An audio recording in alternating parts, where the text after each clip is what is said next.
The Do This podcast is part of the Win, Make, Give podcast network. Join hosts Bob Stewart and Chad Hyams as they dive into Barb Dopp's successful journey in real estate. Barb, a seasoned agent from Boise, Idaho, shares her strategic approach to building a thriving team by emphasizing shared ownership, empowering her team, and fostering a supportive culture without micromanagement.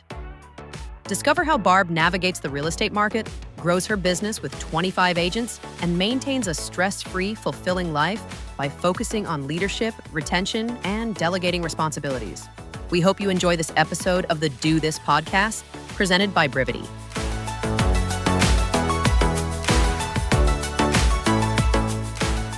Hello, good morning, good afternoon, Chad Hyams. I think it's afternoon where you are out there, my friend. Barb Dopp, it's still morning for us, though. You're not too far away from me. How are you? I am excellent. It is, where is it, morning still? Morning still here? Yeah. 11:30, I think, where you're at. Thank you for joining us. We will not be stopped here today. Like, if technical difficulties come up, Barb, we are going to march right through them. I know Barb has a team. Barb has a team back there on standby. If anything happens, we'll scream for Thomas. Barb, do me a favor. Can you introduce yourself to the folks that are joining us today and let them know who Barb Dopp is? Okay. So I am a real estate agent here in Boise, Idaho. I have been a real estate agent since 2007. And through all of the downturn in the market, I grew from 0 to 240 or something transaction closed in those 5 years of the down market. And then I kind of plateaued for a while. And now I have a team of 25 real estate agents. We are humming at a good clip. I am not in production. I do a deal here and there for, dear friends. But other than that, it is off my plate with the intent to just be an owner and live an amazing life, which it's been an amazing life all the way along. But I love this. Bob, if she moved her camera, and Barb, don't do this, but if she had moved her camera just a little closer, I would have for sure thought she was just out in the forest somewhere for today's. That's a really good background. Yeah, she's got like a wallpaper because I have no windows in here. So, yeah. But you feel like you're like, what's the forest through the trees? I gotta have down at the bottom. It said the power of connection, because those kinds of trees have a combined root system that holds everything together. Fascinating. Okay, I love that. Speaking of the power of connection, and you mentioned, look, you have this concept in your business of shared ownership. Yes. And so I think that's what I'd like to focus on with you today, because you guys got a real nice business going. You mentioned you got 25 agents. I don't know. I'm just a quick glance. 80% of them have a pending right now, which is amazing. It looks like almost 100% of them have done some piece of business this year, which, we always hear those stats kind of at the end of the year that it's like, 70% of our industry did 1 or 0 deals. And so that is not your team. You guys have you have 53 pendings right now. We have 53 pendings. We are on track. Last year, we closed 212. This year we're on, my coach, our goal was 260. He said, are you sure that's, your best? And we did set a stretch goal of 313, and we're on track to hit the stretch. You got a lot of good happening here. Let's talk about this idea of shared ownership. Can you just set the stage for me? What is this? Maybe and we'll probably ask some follow-up questions, but maybe what is this concept? Where did it come from? How does it start to show up in your business? Okay. So for me, when I started real estate, I started age 49, and I was on a small brokerage. I didn't know there was a plan or a path or anything. But within about a year and a half, I was at Keller Williams. I saw the Millionaire Real Estate Agent model of growth to 7th level. So to me, if there's a path already forged, I'm a follow the path kind of a personality. So I'm going, oh, well, that is the way that it's to go. And so I always have thought in the way of what level of a team am I at? That's the way I thought about in the past. And there's a lot of circular, try and fail, and you hopefully continue to move forward.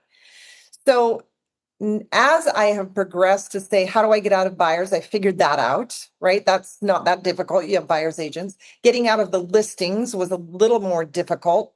I tried to do it at first by just saying, I'll just have listing agents like I have buyers agents. And I didn't figure that out well.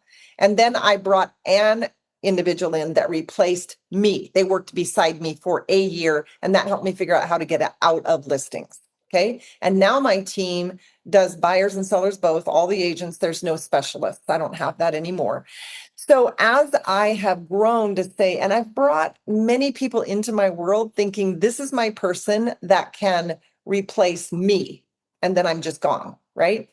And what I've found is I look at my business now that there are 6 buckets to a real estate business, maybe any kind of business. I don't know. There are get business, do business, retain your client for life. There is attract talent, train talent, and retain your talent. Okay. Those are the only 6 buckets that exist. So I'm always looking like, okay, in getting business, am I in the mix anywhere that I'm the bottleneck? So now my director of operations, whenever anyone calls and says, hey, look at this lead source, or hey, any of that, or the processing of it, or the flow of it, or the accountability to the agents with it, that's my director of operations. He owns it. I don't own it. Okay. And that empowers him too. So the next piece is the doing of business. So I really work hard not to personally do the business. If there's somewhere that I set the appointment and I feel like I'm the connection, someone will go with me. So I'm not owning it going forward. I'm not 100% out of it, because it's fun sometimes, being the capture because people call me. And so I set the appointment and I take somebody with me and I give it away. So that I still have that little piece. Like, Barb, you probably just need to not have your phone out there and they will never call you. But yeah, like you like it. I like it. Right? I think we should give ourselves permission to keep parts of the job that we like. Yeah. So and there is a thing, and it's not that I'm old, but I'm 67 years old. My husband's been retired since 2012. And so, I'm here every day because I really I don't have anywhere I'd rather be right now, And so my role here is what I call fairy godmother. I just kind of move things forward and I love my people and that kind of thing, but it's not stressful. My stress is a 1 to a 2 ever, like in the last 2 years.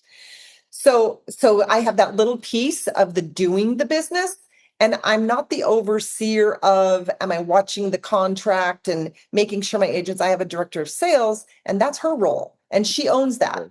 Do my agents still call me sometimes and, hey, Barb, what's your opinion on this? They do, and I enjoy it. I could remove myself from that though, if I wanted to, like you said. Right now I enjoy it and it's not stressful to me. Then the piece of retaining your client for life.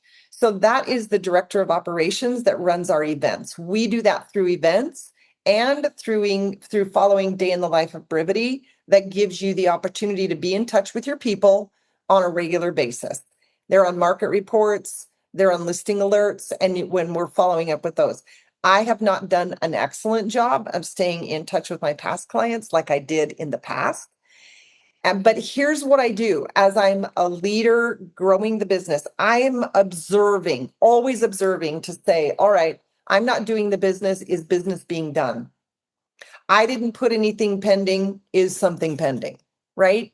And I've gained over the last year a higher and higher level of confidence in do not do this. Okay. Because Bob's on the call right now. But I cleaned out my overdue tasks again the other day. There were 250 of them, and I didn't do any of them. I just got rid of them again. But they're tasks left over from January. Don't do that. I'm just looking at it and observing it, saying, and my business is going up, going up, going up, and I'm not the one. So I'm observing, right? And how much can I back out and have it still grow, which is owning of a business. Like that's exciting to see that that's going to work. When do you like, what's the signal or what do you see when you're like, okay, I got to step in here? Like I can't look. Maybe you're like, nope, I got this thing really dialed, and it's been so long since I've had to step in here. I'm not. But like, what might be the one of Okay. those? So at this you're like, I point didn't step in my business, I'm thinking anytime I would step in, I'm probably not stepping into the activity very often. I'm stepping more directly into leadership and holding someone accountable. Okay, so because you have the, like you mentioned, the director of sales is the do biz. You've got the operations person's the get biz and the retain. You're going to them. You're not like stepping I'm into the going to them. problem. You're stepping like- into the leader who can fix the problem for you. Like if I have is still under in my database past clients that need to be invited to the event. And I'm like, I'm not going to get to it. So then I leverage my executive assistant to say, you need to personally make all those calls for me, please. You know, Barb asked me to give you a call type thing, so that I don't have to do it personally, but it does need to get done. And if it's not getting done, I still have to own that it needs to get done. I mean, you're a get shit done type of a lady. I've known you for years, Barb. Like, so how hard was that for you to, instead of just go and run to the problem and solve it, how hard was it for you to say, oh, let me slow down, let me go grab Thomas and let me make sure that he knows how to go solve it? Not that, I mean, it's not that hard if I'm keeping my regular weekly meetings with my director of operations, Thomas, and my director of sales, Julie. If I'm doing that on a regular basis, you do have to teach them how to think. You do have to teach them how you think. You have to ask permission how to access their brains so that you empower them instead of shutting them down with to-dos. So for me, for Thomas, a lot of times I have to say, all right, what's the upstream for you so that we don't run into this again? You know, and he likes to own things, like he does a good job of owning. And I've had people in my life before that didn't own it, and I had to tell them what to do all the time. I don't ever want to be in that position again because it's not really that fun. The reason I don't take things back anymore is because um, it's such a joyful place to empower other people and see them grow and to have their lives change. And for them to say, if you take it back too often, it continues to go back on your lap and they stay the same. So if you can give it to them and empower and let them grow, I mean, it's really a joyful place to be for them and for you. So, I mean, I'm learning that, and I'll get to that in the next piece. So that's the doing of business.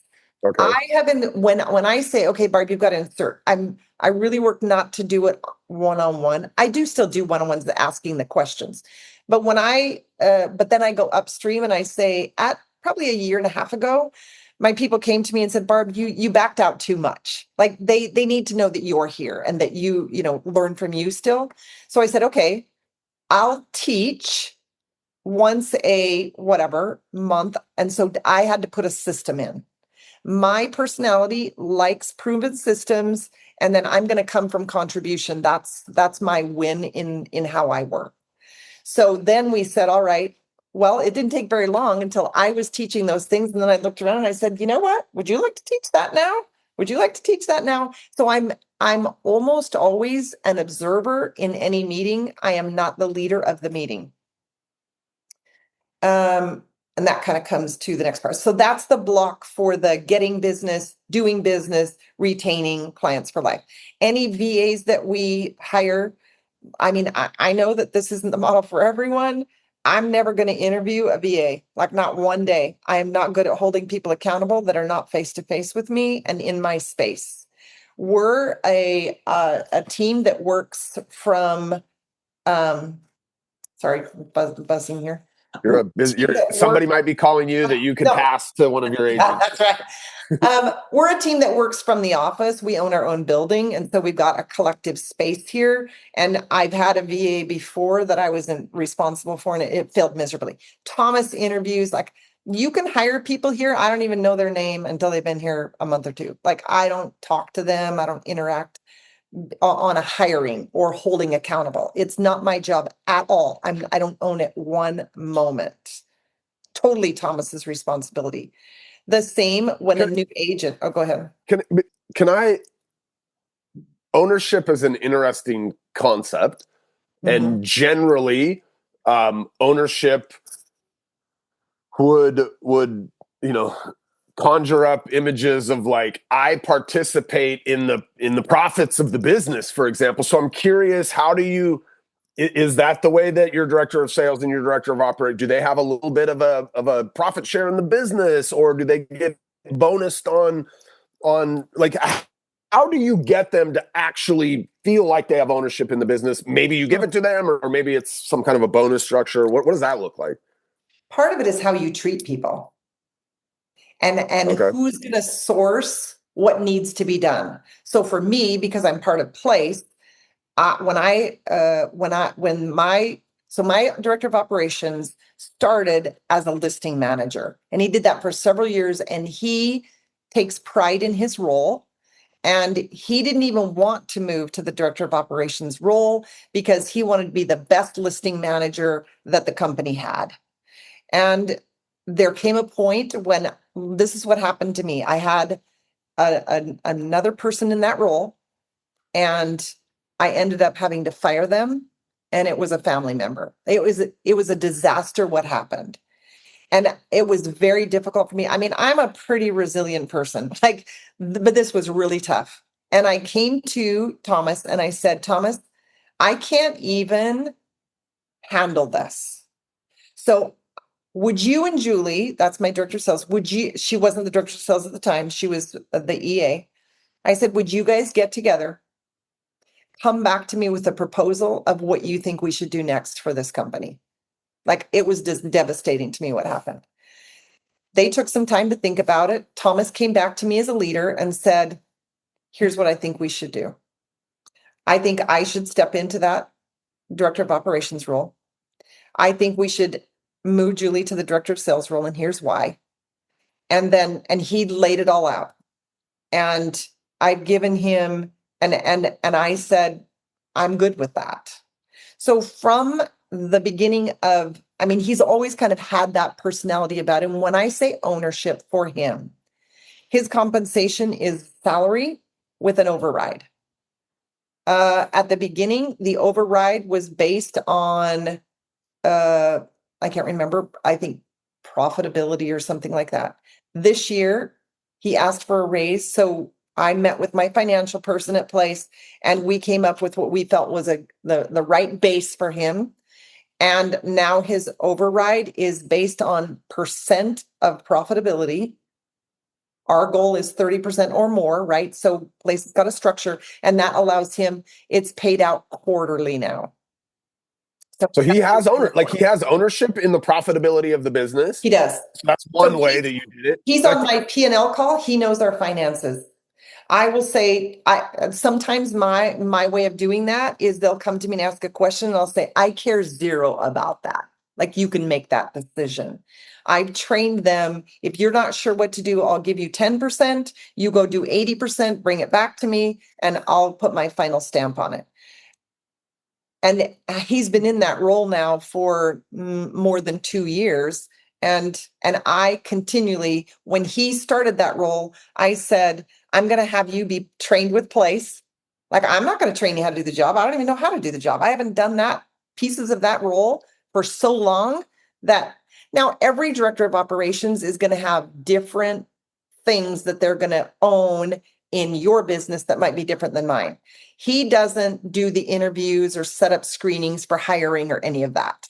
He puts the ads out there from a tech perspective, but I want him to run and set up systems, tools, models for us to run on, but he doesn't need to get stuck in the doing of a lot of those things.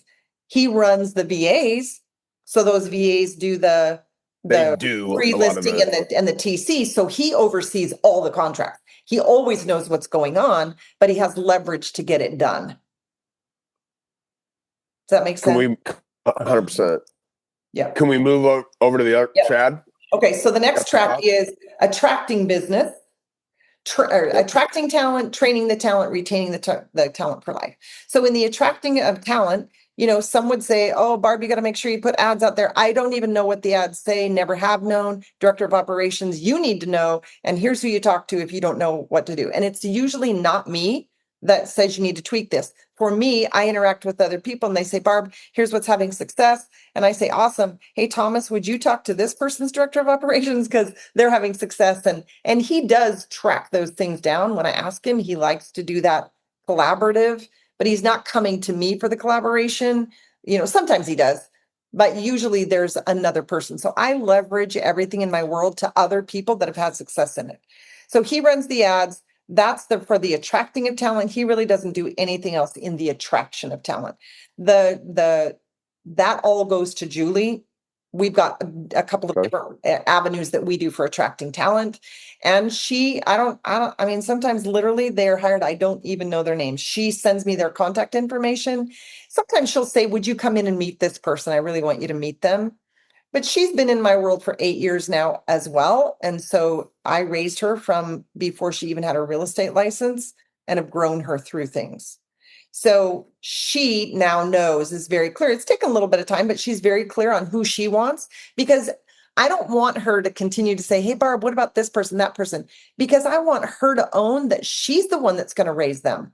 It's not me that's raising them. I'm only here to help and support you, but it's your thing. And so these are your people that you're going to grow. Do you want to work with them? So she has ownership of that. And the other incentive that we have is that I do a cobble club for the last couple of years, just because we own it's not really a timeshare, but it's something like that in Mexico, a couple different places. It's a really nice resort. And so my agents have to earn a certain level of production or activities or whatever, like a higher mark. In order to do that, it's not for everybody. If 2 or 3 people go, that's awesome. And Julie and Thomas have that opportunity to earn that as well. That helps them know this is the expectation of the markers that we need to know that we're winning in your role.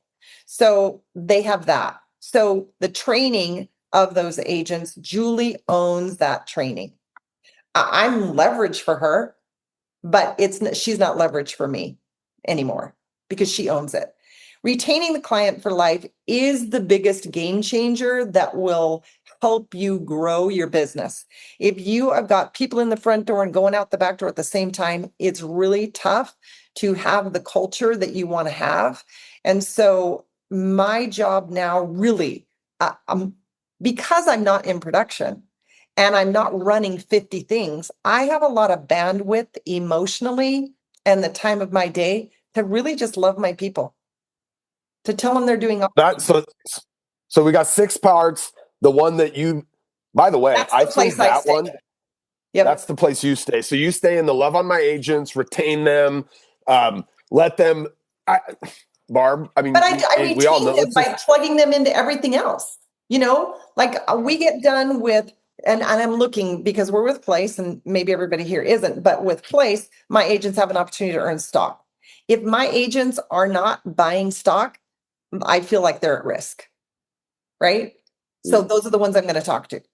So if I am on a Friday partner call, and Nikki was on last week and she was phenomenal. At the end of that call, I'm just like, hey guys, repeat after me. Place adds value. Like I'm constantly working on their mindset to help them understand the value of the team. You have to re-recruit your people every day.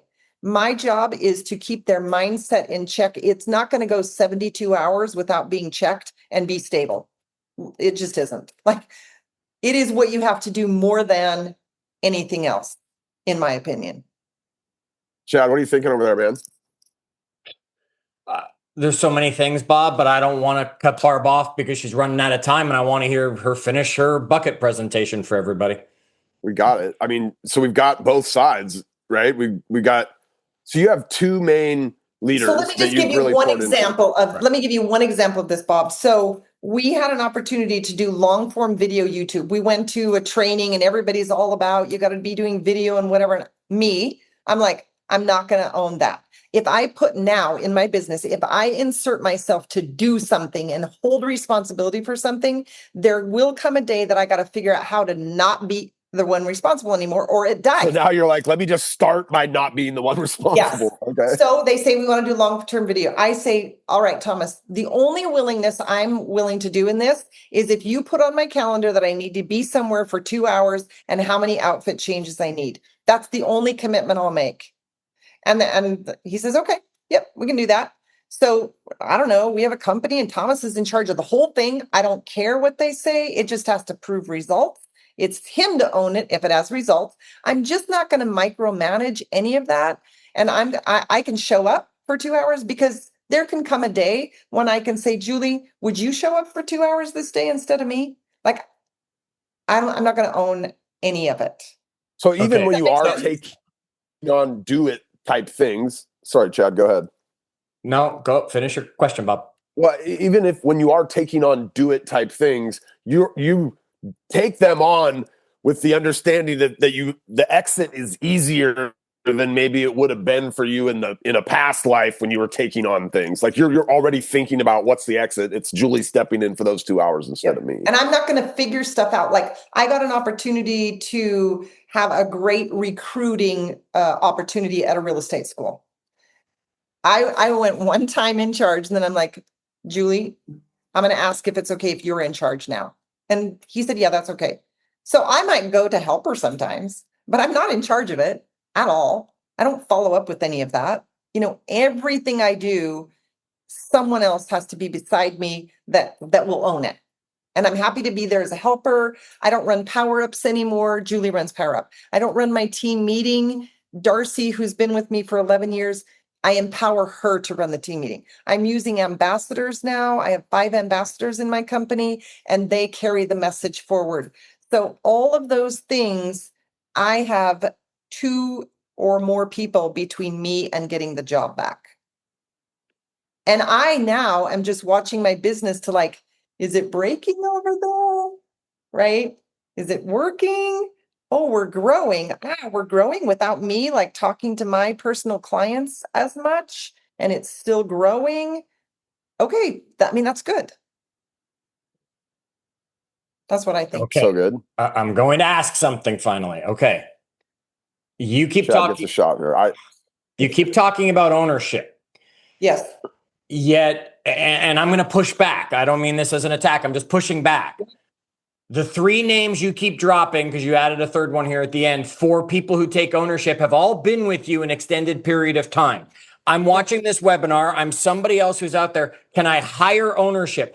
How was the wisdom I really wish is where we got the opportunity to really go to.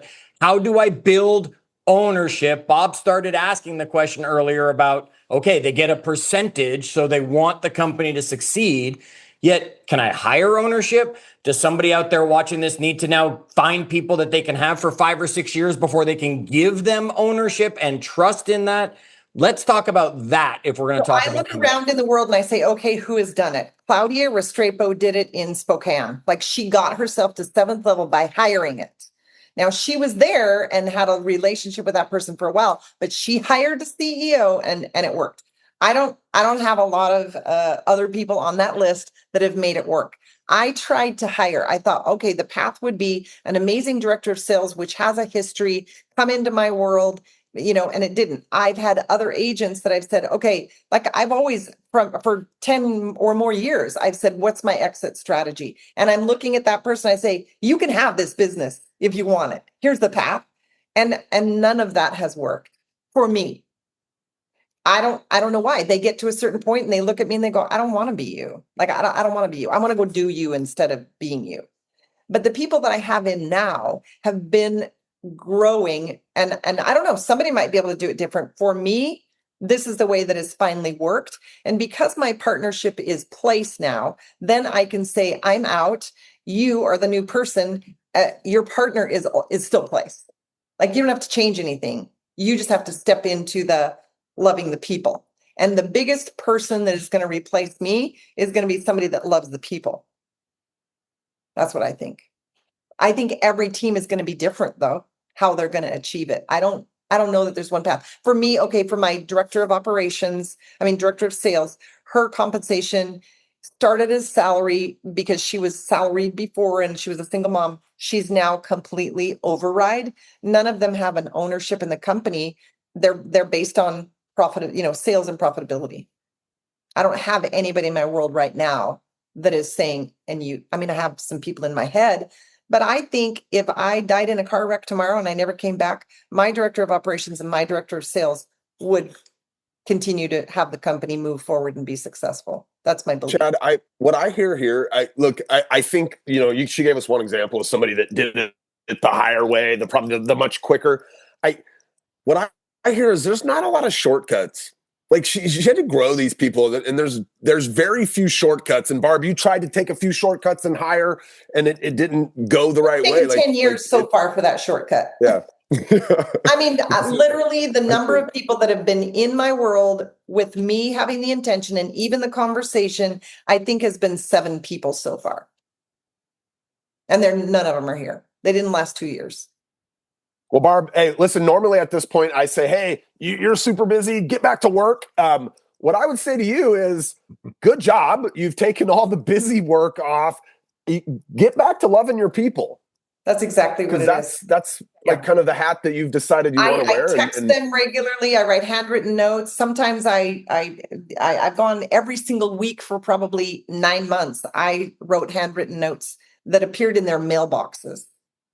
Well, you can't really use inked with them because they might know, but no, you just got to take a minute and really care about them. And we do stuff together. I love that. We're growing a culture that we won't hire anybody now unless they beg us to be here. Okay. If you're begging to have a big business in Boise, Idaho, Barb Dopp. Barb, thanks for joining us today. Love Appreciate you so much. Okay. Bye, everybody. Chad Hyams. Love you, buddy. Bye, guys. Later.